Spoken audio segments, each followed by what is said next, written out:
Hello बच्चों। तो बच्चों आज हम पढ़ेंगे क्लास 7th के चैप्टर नंबर 1 जिसका नाम है पादपों में पोषण। बच्चों इसका हमने फर्स्ट और सेकंड पार्ट पढ़ लिया था।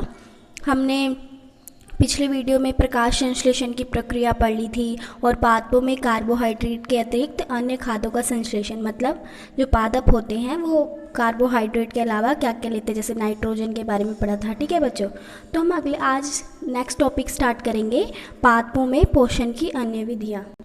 तो हम क्या पढ़ेंगे? पादपों में पोषण की अन्य विधियाँ। बच्चों अभी तक हमने पढ़ा जो पादप होते हैं वो स्वपोषी होते हैं, वो अपना भोजन खुद बनाते हैं। ठीक है बच्चों, स्वपोषी होते हैं, अपना भोजन खुद बनाते हैं। लेकिन हम ऐसे भी पढ़ेंगे जिनमें, अब हम ऐसे पौधों के बारे में पढ़ेंगे जिनमें क्लोरोफिल नहीं पाया जाता और वह भोजन संश्लेषित नहीं कर सकते, तो वो जीवित कैसे रहते होंगे। अब हम इन पौधों के बारे में पढ़ेंगे। बच्चों हमें पता है जो पादप है अपना भोजन खुद बनाते हैं, लेकिन कई पादप ऐसे होते हैं जो अपना भोजन खुद नहीं बनाते, जैसे अमरबेल हो गया। अमरबेल का एक पादप है, पौधा है, जो बताऊँ क्या करता है, वो भोजन अपने आप नहीं बनाता क्योंकि उसमें क्लोरोफिल नहीं पाया जाता। तो वो क्या करता है, आप जैसे स्क्रीन पर देख रहे हैं, ये एक पेड़ है, ठीक है, उस पर जो एक पीले कलर की रस्सी नुमा संरचना है पूरे पेड़ में, वही अमरबेल का पौधा है। ठीक है, ये और ये इनमें क्लोरोफिल नहीं होता। ठीक है, वह अपना भोजन उस पादप से प्राप्त करते हैं जिस पर ये आरोहित होते हैं। क्या क्या मतलब है, ये पौधे कहाँ से अपना भोजन प्राप्त करते हैं? ये जो पेड़ पर लिपटा हुआ है उसी पेड़ से ये पौधा अपना भोजन प्राप्त करता है। ठीक है बच्चों, ठीक है, तो वह पादप परपोषी कहलाता है। ठीक है बच्चों, जिस पर ये आरोहित होते हैं वह पादप परपोषी कहलाता है। जो पेड़ है उसे हम क्या बोलेंगे? परपोषी बोलेंगे। ठीक है, जो ये पौधा है जिस पर ये पूरा रस्सीनुमा संरचना लटकी हुई है उसको हम परपोषी बोलेंगे। ठीक है, अब क्योंकि अमरबेल जैसे पादप परपोषी को अमूल्य पोषकों से वंचित रख करते हैं, अंत इन्हें परजीवी कहते हैं। बच्चों देखो, ये पेड़ है जो उस पर ये पादप लटका हुआ है अमरबेल का, वो कई पोषक पदार्थ हैं जो पेड़ तक नहीं जाने दे रहा। ठीक है बच्चों, तो हम जो ये अमरबेल का पौधा है इसे क्या बोलेंगे? परजीवी कहेंगे। ठीक है, तो हमने क्या पढ़ा, जो ये अमरबेल का पौधा है इसमें प्रकाश संश्लेषण की क्रिया नहीं होती क्योंकि ये क्लोरोफिल इसमें नहीं पाया जाता। तो ये पौधा क्या करता है, ये दूसरे पादप पर लटका रहता है, उसी से अपना भोजन प्राप्त करता है। तो हम परपोषी किसे बोलते हैं? जिन पर ये आरोहित होते हैं वह पादप परपोषी कहलाते हैं। तो हम लिख सकते हैं, ठीक है, जिन पर ये आरोहित होते हैं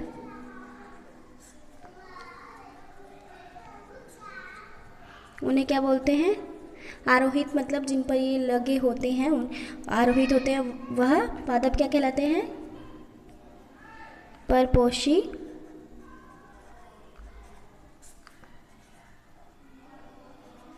कहलाते हैं। ठीक है बच्चों, ये तो रही जिस पर ये आरोहित होते हैं उन्हें परपोषी कहते हैं। क्या कहते हैं? उन्हें परपोषी कहते हैं। लेकिन हम उन पादपों को क्या कहते हैं जो उस पर लटके हुए हैं, जिसकी रस्सीनुमा संरचना है, उसको हम क्या कहेंगे? परजीवी कहेंगे। ठीक है, तो वो जो पादप उस पर आरोहित होते हैं उन्हें हम परजीवी कहेंगे। क्या लिखेंगे? पादप जो दूसरे पादप पर आरोहित हैं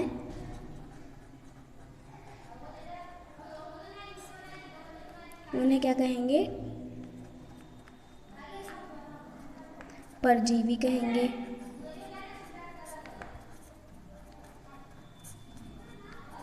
ठीक है, परजीवी कहेंगे। अब बच्चों हमने ये पढ़ लिया, अब हम पढ़ेंगे। बच्चों तो हमने इन पादपों के बारे में पढ़ा जो दूसरे पादपों से अपना भोजन प्राप्त करते हैं। हम ऐसे पादपों को अब देखेंगे जो जंतुओं का भक्षण करते हैं। जंतुओं का भक्षण मतलब जो छोटे मोटे कीड़े मकोड़े होते हैं उनको खाते हैं। ठीक है बच्चों, तो आप जैसे स्क्रीन पर देख रहे हैं, ये घटपर्णी है, पीचर पादप है इनका नाम होता है। इनमें देखो आप, इनकी संरचना देखो, इनमें घड़े और ढक्कन जैसे संरचना है। देखो आप पौधे को, इसमें क्या है? एक घड़े जैसी संरचना है। तो ये क्या करते हैं, ये पादप होते हैं जो कीड़ों को पकड़ते हैं तथा उन्हें पचा जाते हैं। ठीक है, ये सीधा कीड़े को पकड़ कर उन्हें पचाते हैं। ऐसे पौधे हरे या अन्य किसी रंग के हो सकते हैं। ठीक है, ये हरे कलर के होते हैं, आप देख सकते हैं स्क्रीन पर। और इसकी घड़े के समान दिखाई देने वाली संरचना वास्तव में उसकी पत्ती का रूपांतरित भाग है।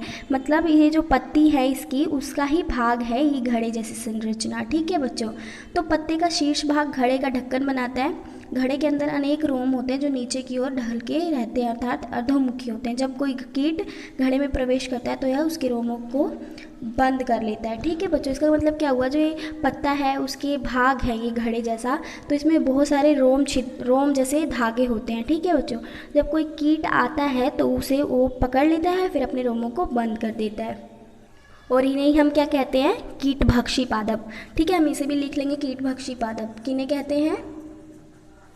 हम साथ साथ नोट्स बनाएंगे, आप भी बनाओ। कीटभक्षी पादप किन्हें कहते हैं, हम लिखें।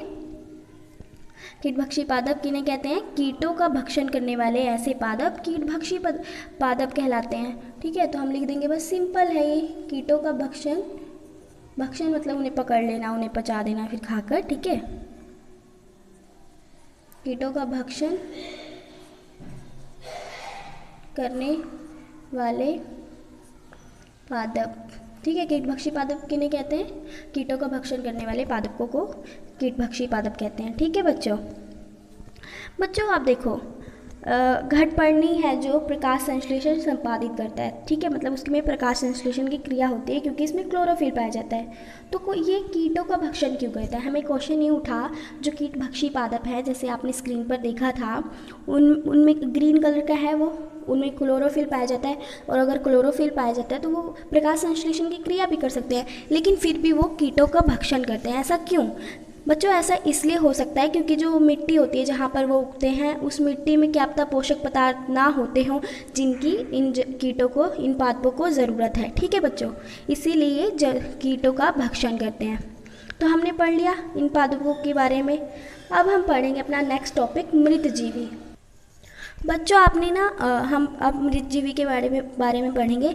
बच्चों आपने ना बाज़ार में बहुत सारे मशरूम बिकते देखे होंगे। इन मशरूमों को क्या कहते हैं, छत्रक कहते हैं, क्योंकि उनकी छतरी जैसी संरचना होती है। ठीक है, तो इनको मशरूम बिकते देखे होंगे बच्चों। ये कहाँ उगते हैं, ये वृक्षों की सड़ी गली टूटी टहनियों या फिर तने या छाल के छाते के समान संरचनाओं के गुच्छे भी आपने देखे होंगे। ये कहाँ उगते हैं, सड़े गले जहाँ चीज़ होते हैं, मृत जहाँ चीज़ होते हैं। ठीक है बच्चों, अब हम देखेंगे इनके जीवन यापन के लिए किस प्रकार के पोषकों की आवश्यकता होती है, क्या ये खाते हैं। तो हम पढ़ेंगे कि इन मशरूमों को, इन मृतजीवी को, इन्हें हम मृतजीवी कहते हैं क्योंकि ये मृतों के मतलब जो मृत चीज़ें हो जाती हैं, मृत होते हैं, उनके ऊपर ये उगते हैं, गंदे नालों के वहाँ, सड़ी गली चीज़ों के यहाँ। ठीक है, तो हम इन्हें क्या कहते हैं, मृतजीवी कहते हैं। तो अब हम पढ़ेंगे कि जो ये मृतजीवी होते हैं वो कैसे कैसे पोषकों की उन्हें आवश्यकता होती है और ये पोषक उन्हें कहाँ से प्राप्त होता है। ठीक है बच्चों, अब हम क्या पढ़ेंगे कि कौन से पोषक इन्हें चाहिए होते हैं और ये कहाँ से उन पोषकों को प्राप्त करते हैं। जैसा बच्चों आप स्क्रीन पर देख सकते हो, इन्हें छत्रक कहते हैं। छत्रकों का पैकेट है और सड़ी गली वस्तु पर उगा छत्रक है। ठीक है बच्चों आपने ना कई बार देखा होगा, अगर आप कोई ब्रेड खरीदते हो मार्केट से, उसे बहुत दिन तक रखे रहते हो तो उसमें क्या होता है कि जो किसी ना जैसे रोए जैसी संरचना दिखाई देने लगती है हमें, छोटे छोटे धागे। आप अगर उसको माइक्रोस्कोप से देखें तो उसमें रोए जैसी धागे दिखाई देंगे आपको। ये सड़ जाते हैं, इनमें वो उग जाते हैं, उनमें कवक उग जाते हैं। ठीक है, ये जो वाइट आपको दिखेगा, जैसे आप ब्रेड को देख रहे हो, इस पर रोएदार निकला हुआ है ना धागे जैसा संरचनाएं दिखाई देंगी आपको। इन्हें क्या कहते हैं, ये भी एक तरह के जीव होते हैं। इन्हें क्या कहेंगे, कवक या फंजाई कहलाते हैं। ठीक है, तो इनकी पोषण प्रणाली अथवा पोषण विधि भिन्न प्रकार की होती है, मतलब अलग तरह की होती है। ये मृत विघटनकारी वस्तुओं की सतह पर कुछ पाचक रसों का स्राव करते हैं तथा उसे साधारण व विलेय के रूप में परिवर्तित कर देते हैं। क्या करते हैं ये जीव कैसे होते हैं, ये जहाँ पर मतलब रहेंगे वहाँ पर विघटनकारी वस्तुओं की सतह पर कुछ पाचक रस, जिनके अंदर पाचक रस होते हैं, उन्हें छोड़ देते हैं, फिर उन्हें अपने में परिवर्तित कर देते हैं, उन्हें खा लेते हैं। ठीक है बच्चों, फिर क्या होता है, इस विलयन का भोजन के रूप में अवशोषण करते हैं। ठीक है, जो स्राव होता है उसको क्या करते हैं, उसे विलेय के रूप में, मतलब जूस टाइप में थोड़े से उसे विलेन का भोजन के रूप में अवशोषण करते हैं। ठीक है बच्चों, तो इस प्रकार की पोषण प्रणाली को, जिसमें जीव किसी मृत या विघटित जैविक पदार्थों से पोषक तत्व प्राप्त करते हैं, मृतजीवी पोषण कहलाती है। कैसे?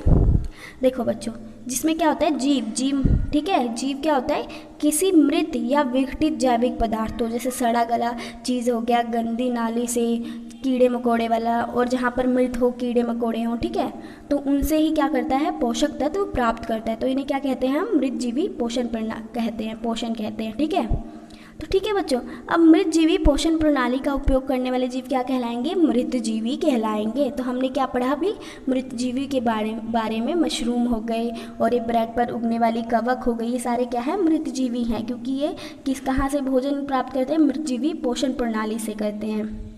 ठीक है बच्चों, जो कवक आपने अभी ब्रेड के ऊपर देखी, वो कहाँ हो सकती है, वो चमड़े के ऊपर हो जाती है। अगर आप कपड़े बहुत सालों तक रख दो तो उसके ऊपर हो जाती है। अचार में आपने ज़्यादातर देखा होगा, जब अचार सड़ जाता है या फिर बहुत दिनों तक ऐसे ही रखा रहता है तो उसमें वाइट आपको दिखता है, तो ये क्या होते हैं, ये कवक और फंजाई होते हैं। ठीक है बच्चों, और बच्चों ये ज़्यादातर कब उगते हैं, ये वर्षा का मौसम जब होता है तब इनकी मात्रा ज़्यादातर होती है।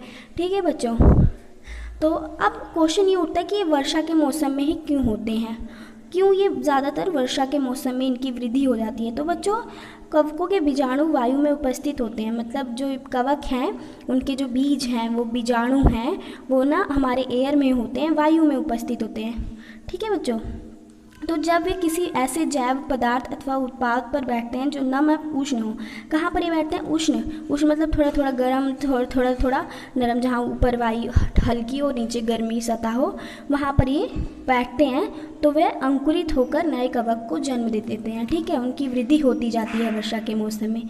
ठीक है, लेकिन आपको पता होना चाहिए कि जो कुछ कवक होते हैं हमारे लिए इम्पोर्टेंट भी होते हैं, वो कुछ हमारे लिए उनका इस्तेमाल ज़्यादा होता है, हमारे लिए वो महत्वपूर्ण होते हैं। लेकिन कुछ कवक जो होते हैं वो जंतु और मनुष्य के लिए रोग उत्पन्न कर सकते हैं, उनके लिए लाभदायक नहीं हो सकते। ठीक है बच्चों, और कुछ कवकों से मेडिसिन भी बनता है। ठीक है, तो हमने मृतजीवों के बारे में पढ़ लिया। अब हम पढ़ेंगे सहजीवी संबंध। बच्चों, कुछ जीव जो होते हैं वो एक दूसरे के साथ रहते हैं और अपना आवास और पोषक तत्व एक दूसरे के साथ बांटते हैं, तो उन्हें हम क्या कह देते हैं, सहजीवी संबंध। इनमें बॉन्ड बहुत अच्छा होता है, बॉन्डिंग इनकी बहुत अच्छी होती है, क्योंकि एक दूसरे से क्या बांट रहे हैं, एक दूसरे के साथ अपना घर बांट रहे हैं, अपने पोषक तत्व, अपने भोजन बांट रहे हैं, तो इनको हम सहजीवी संबंध कहते हैं। लेकिन ठीक है, तो हम उदाहरण के लिए क्या कर लेते हैं, जैसे हम कुछ कवक जो होते हैं वृक्षों की जड़ों में रहते हैं। ठीक है, वृक्ष कवक को पोषण प्रदान करता है। वृक्ष के अंदर क्या होता है, जल होता है, खनिज पदार्थ होते हैं, तो वृक्ष क्या करता है, जो कवक होते हैं उनको पोषण प्रदान करता है, बदले में उन्हें जल या पोषकों के अवशोषण में सहायता मिलती है। ठीक है बच्चों, वृक्ष के लिए इस संबंध का विशेष महत्व है। ठीक है, वृक्ष के जो कवक होते हैं क्या करते हैं, उन्हें जल या पोषकों के अवशोषण करने के लिए उन्हें सहायता करते हैं। ठीक है, तो हम क्या कह सकते हैं, वृक्ष के लिए इस संबंध का विशेष महत्व है। किसके लिए, वृक्ष के लिए और कवक की, दोनों की बॉन्डिंग बहुत अच्छी है। ठीक है बच्चों, अब लाइकन कहे जाने वाले कुछ जीवों में दो भागीदारी होते हैं। लाइकन मतलब शैवाल होते हैं और दूसरे कवक होते हैं। ठीक है, इन्हें हम लाइकन कहते हैं। इनमें से एक शैवाल होता है तथा दूसरा कवक। शैवाल में हमें बच्चों अभी तक हमने पढ़ा था, जो कवक होते हैं उनमें क्लोरोफिल नहीं होता, जिससे वो प्रकाश संश्लेषण की प्रक्रिया नहीं कर पाते, और जो शैवाल होते हैं हमने फर्स्ट टॉपिक में पढ़ा था, फर्स्ट पार्ट में, जो शैवाल होते हैं उनमें क्लोरोफिल होता है। ठीक है बच्चों, तो और कवक में क्लोरोफिल नहीं होता।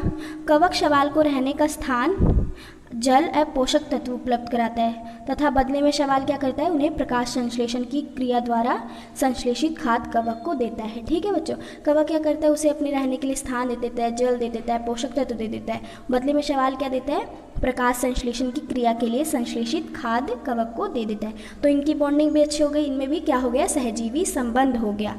तो हमने अभी सहजीवी संबंध के बारे में पढ़ लिया। ठीक है, अब उसे हम लिख भी लेते हैं, सहजीवी संबंध किसे कहते हैं।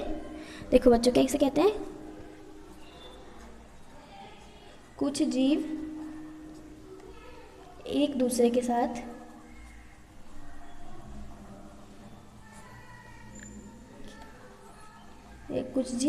के साथ रहते हैं तथा अपना आवास ठीक है, हमने पढ़ा ना, इन्होंने अपना आवास दिया, आवास तथा पोषक तत्व, आवास तथा पोषक तत्व एक दूसरे के साथ बांटते हैं, एक दूसरे के साथ बांटते, तो हम इन्हें क्या कहते हैं, सहजीवी संबंध कह देते हैं। इसके उदाहरण में आप क्या लिख सकते हैं, वृक्ष और कवक, इन दोनों का सहजीवी संबंध अच्छा है, और शैवाल और कवक, इन दोनों का भी सहजीवी संबंध अच्छा है। ठीक है बच्चों, ये हमारे एग्जाम्पल थे। ठीक है, वृक्ष और कवक और शैवाल और कवक, इन दोनों की सहजीवी संबंध बहुत अच्छी है। ठीक है, इनमें बॉन्डिंग बहुत अच्छी है। अब हम लास्ट टॉपिक अपना पढ़ेंगे, मृदा में पोषकों की पुनः पूर्ति किस प्रकार होती है। क्या है हमारा टॉपिक, ये लास्ट टॉपिक है, फिर हमारा चैप्टर ख़त्म हो जाएगा। फिर हम अगली वीडियो में इसके क्वेश्चन आंसर एकदम अच्छी तरह से समझेंगे, उन्हें करेंगे और उन्हें रिटर्न में उतारेंगे, और मैं आपको इम्पोर्टेंट क्वेश्चन भी बताऊँगी। ठीक है बच्चों, हमारा लास्ट टॉपिक क्या है, मृदा में पोषकों की, पोषक क्या होते हैं मृदा में, नाइट्रोजन, फॉस्फेट, ये सब क्या होते हैं, मृदा के पोषक होते हैं। तो एक पोषकों की पुनः पूर्ति, पुनः पूर्ति का मतलब दोबारा उसकी पूर्ति करना, पुनः पूर्ति किस प्रकार होती है, तो हम पढ़ेंगे मृदा में किस प्रकार पोषकों की पुनः पूर्ति होती है। ठीक है बच्चों, ये हमारा टॉपिक है, मृदा में पोषकों की पुनः पूर्ति किस प्रकार होती है। बच्चों, आपने किसानों को या फिर बगीचे में जो माली होते हैं उनको ज़रूर देखा होगा कि वो अपने खेतों में क्या डालते हैं, अपने गमले या फिर खेतों में क्या डालते हैं, खाद और उर्वरक डालते हैं। ठीक है बच्चों, हमें बच्चों पता है अगर हम फसलों को उगाते जाएंगे, अपने खेतों में फसल उगाएंगे, तो हमारी जो मिट्टी है, मिट्टी में ये पोषक पदार्थ होते हैं, तो मिट्टी के पोषक पदार्थों की में कमी आती जाएगी। इसलिए क्या करते हैं, जो किसान होते हैं या फिर माली होते हैं, अपने गमले खेतों में खाद और उर्वरक डालते हैं। बच्चों, हमें पता होना चाहिए खाद और उर्वरक में नाइट्रोजन, पोटेशियम, फास्फोरस जैसे पोषक तत्व होते हैं। ठीक है, पोषक होते हैं इनमें बहुत सारे।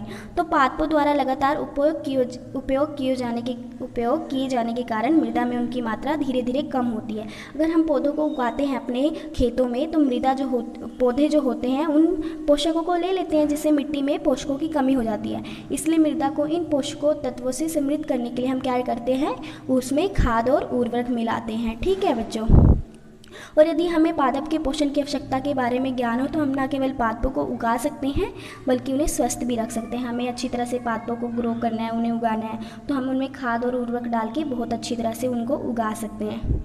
ठीक है बच्चों, हमें पता है जो पादप हैं उन्हें प्रोटीन बनाने के लिए, हमने पढ़ा था पिछले वीडियो में, प्रोटीन बनाने के लिए ज़्यादातर किसकी आवश्यकता होती है, नाइट्रोजन की ज़्यादा आवश्यकता होती है। लेकिन हमें पता है जो नाइट्रोजन होता है, हमारे वायु में बहुत सारी गैसेज होती हैं नाइट्रोजन, तो जो नाइट्रोजन होता है वो गैस अवस्था में होता है, लेकिन उसे पौधों को नाइट्रोजन चाहिए होता है। तो वो क्या करता है, तो बच्चों खेतों में कई ऐसे जीवाणु होते हैं जो क्या करते हैं, नाइट्रोजन को गैसीय अवस्था से उस खेत में डाल देते हैं। उस ऐसे जीवाणु का नाम क्या है, राइजोबियम।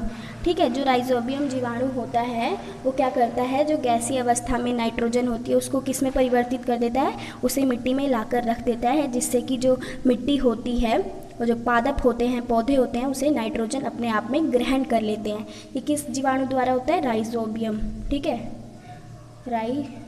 नाम लिख देती हूँ आपको मैं, राइजोबियम जीवाणु, ये बहुत ज़्यादा इम्पोर्टेंट है इस जीवाणु को।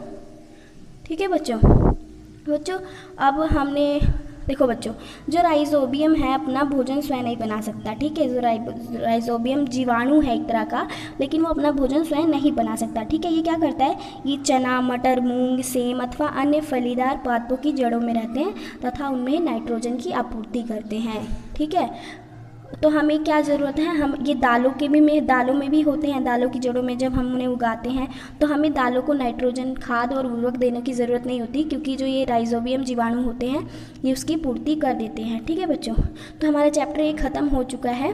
तो हमने क्या पढ़ा इसमें, इस अध्याय में हमने पढ़ा कि अधिकतर पादप जो होते हैं स्वपोषी होते हैं और बहुत कम ही पादप जैसे हमने पढ़ा था जो कवक होते हैं वो अपना भोजन खुद नहीं बनाते, तो ये क्या होते हैं, ये विषम पोषी होते हैं, ठीक है, अपना भोजन जो खुद नहीं बना पाते। और हमने मृतजीवी के बारे में पढ़ा था, परजीवी के बारे में पढ़ा था, ठीक है। परजीवी और मृतजीवी दूसरे पादपों से पोषण प्राप्त करते हैं, हमने पढ़ा। सभी प्राणी अपने भोजन के लिए पादप अथवा अन्य प्राणियों पर निर्भर है। हमें पता है हम ह्यूमन बींग्स अपना भोजन खुद नहीं बनाते हैं, हम पादपों पर निर्भर होते हैं, ठीक है बच्चों। अंत उन्हें हम क्या कह देते हैं, विषम पोषी में उन्हें बांट देते हैं, ठीक है। तो हमारा ये चैप्टर खत्म हो गया। अगर आपको ये वीडियो अच्छी लगी तो इसे सब्सक्राइब करो, लाइक करो, जितना हो सके शेयर करो। Thank you.